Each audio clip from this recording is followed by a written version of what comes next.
बस अब नहीं करूँगा।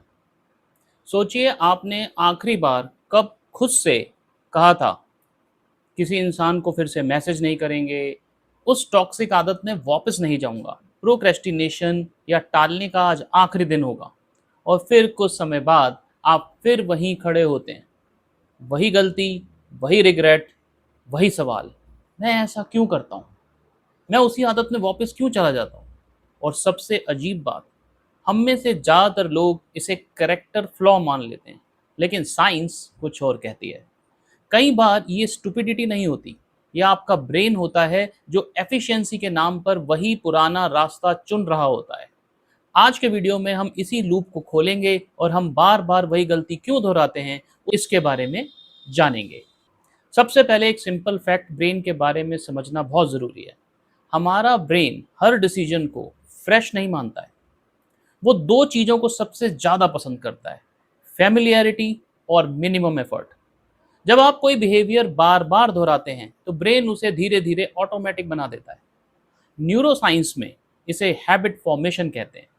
रिपीटेड एक्शंस ब्रेन में एक तरह का शॉर्टकट बना देते हैं, एक ऐसा न्यूरल रूट जो तेज, आसान और कम मेहनत वाला होता है। इसे ऐसे समझिए, मान लीजिए आपके दिमाग में एक जंगल है। पहली बार किसी रास्ते पर चलते हैं तो घास घनी होती है, मुश्किल होती है, रुकना पड़ता है। लेकिन अगर आप उसी रास्ते पर बार बार चलते हैं तो वो रास्ता साफ होने लगता है। फिर वही आपका डिफ़ॉल्ट रूट बन जाता है। प्रॉब्लम यह है कि ब्रेन हर बार पूछता नहीं है, क्या यह रास्ता अच्छा है? वो पहले पूछता है, क्या यह रास्ता जाना-पहचाना है? और यही वजह है कि बहुत सी गलतियाँ रिपीटेड मिस्टेक्स बन जाती हैं, क्योंकि ब्रेन को राइट रास्ता नहीं, ईज़ी रास्ता चाहिए। अब यहाँ एक और इंटरेस्टिंग ट्विस्ट है। हमारे ब्रेन को अनसर्टेनिटी पसंद नहीं होती। अननोन चीज़ें थ्रेट जैसी लगती हैं, डर जैसी लगती हैं। और फ़ैमिलियर चीज़ें भले ही वे हार्मफुल हों, फिर भी सेफ लग सकती हैं। यही कारण है कि लोग अक्सर उसी रिलेशनशिप में वापस चले जाते हैं जो उन्हें हर्ट करता है। उसी वर्क पैटर्न में फँस जाते हैं जो उन्हें बर्नआउट दे रहा है। उसी प्रोक्रेस्टिनेशन लूप में लौट जाते हैं जो गिल्ट पैदा करता है। क्यों? क्योंकि ब्रेन कह रहा होता है, ये रास्ता अच्छा नहीं है, लेकिन मुझे इसी रास्ते के बारे में पता है, मैं इसे ही जानता हूँ, यहाँ मैं मैनेज कर लूँगा। ब्रेन अक्सर सर्टेनिटी को बेनिफिट से ऊपर रख देता है, भले ही सर्टेनिटी का मतलब एक फ़ैमिलियर पेन ही क्यों ना हो। अब इस लूप की कीमत समझिए। जब आप बार-बार वही गलती दोहराते हैं तो सिर्फ बिहेवियर ही नहीं रिपीट होता, एक नैरेटिव भी रिपीट होता रहता है। धीरे-धीरे आप अपने बारे में एक कहानी बना लेते हैं। मैं ऐसा ही हूँ, मेरे साथ यही होता है, मैं चेंज नहीं कर सकता। ये और यही सबसे खतरनाक हिस्सा है, क्योंकि हैबिट सिर्फ बिहेवियर नहीं होता, वो आइडेंटिटी बनने लगता है। एक बार ब्रेन ने किसी पैटर्न को माय डिफ़ॉल्ट मान लिया, तो फिर सेल्फ बिलीफ भी उसी पैटर्न के आसपास ढलने लगता है। इसलिए वही गलती बार-बार करने वाला व्यक्ति कई बार एक्चुअल प्रॉब्लम से ज़्यादा अपनी सेल्फ इमेज से लड़ रहा होता है। वो ये नहीं सोच रहा होता कि मैं गलत डिसीज़न क्यों ले रहा हूँ। वो निराश होके सोच रहा होता है, क्या मेरे पास और कोई तरीका नहीं है? और यहीं से हेल्पलेसनेस की शुरुआत होती है, जब वो अपने आप को बेसहारा महसूस करता है। कॉग्निटिव लेज़ीनेस, इस शब्द के बारे में थोड़ा सावधान हो जाइए और थोड़ा ध्यान से सुनिए। यह सुनने में थोड़ा हार्श लग सकता है, लेकिन इसका मतलब यह नहीं है कि आप आलसी या बेवकूफ़ हैं। इसका मतलब है कि ब्रेन एनर्जी बचाने के लिए शॉर्टकट यूज़ कर रहा है। ब्रेन एक तरह का एफिशिएंसी मशीन है ना, जो हर बार डीप थिंकिंग नहीं करना चाहता है। अगर कोई पुराना सॉल्यूशन कभी काम आया था तो ब्रेन उसी को फिर से उठाकर सामने रख देता है। जैसे कोई थका हुआ ऑफिस का एम्प्लॉई जो 6-7 बजे घर जाना चाहता है, थक चुका है, तो वो बेस्ट रूट नहीं ढूंढ रहा, वो गूगल में जाके चेक नहीं कर रहा, वो फैमिलियर रूट को पकड़ के चलता जाएगा।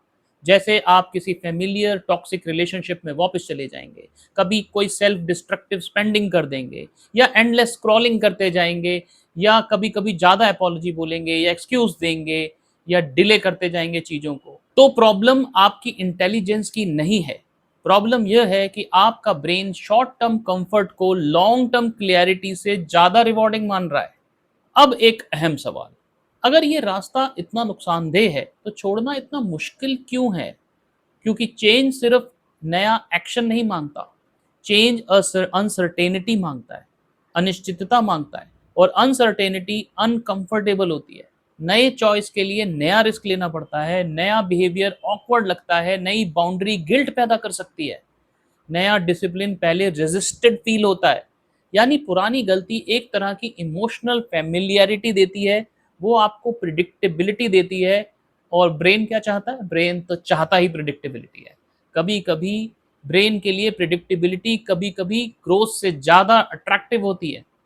इसलिए लोग कहते हैं, मुझे पता है ये सही नहीं है, लेकिन कम से कम मुझे इसका अंदाज़ा तो है।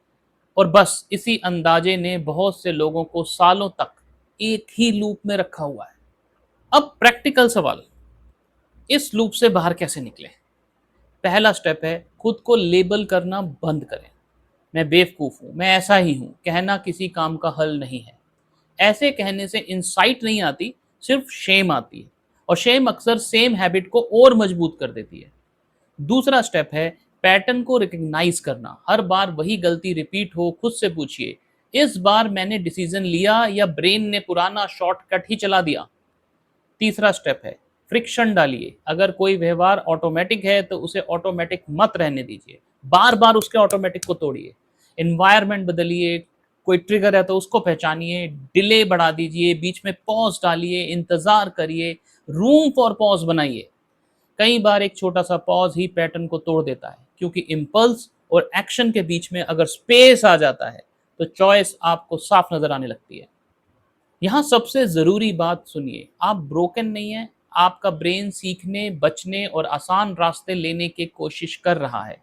लेकिन जो मैकेनिज़्म सर्वाइवल के लिए बना था, वही मैकेनिज़्म कभी-कभी ग्रोथ के खिलाफ काम करने लग जाता है। तो अगली बार जब आप वही गलती दोहराएं, तो खुद से मत कहिए, मैं हमेशा ऐसा ही करता हूँ, मेरे पास इसके अलावा कोई चारा नहीं है। इसके अलावा इसके बजाय कहिए, मेरा ब्रेन फ़ैमिलियर को चुन रहा है, अब मुझे कॉन्शियसली चाहते हुए नया रास्ता बनाना है। यही डिफरेंस है हेल्पलेसनेस और अवेयरनेस में। यही फ़र्क है रिपीट मिस्टेक और इंटेंशनल चेंज में। तो अब आपकी बारी। कौन-कौन सी गलती है जो आप बार-बार दोहराते हैं, जानते हुए भी उससे बाहर नहीं निकल पाते हैं?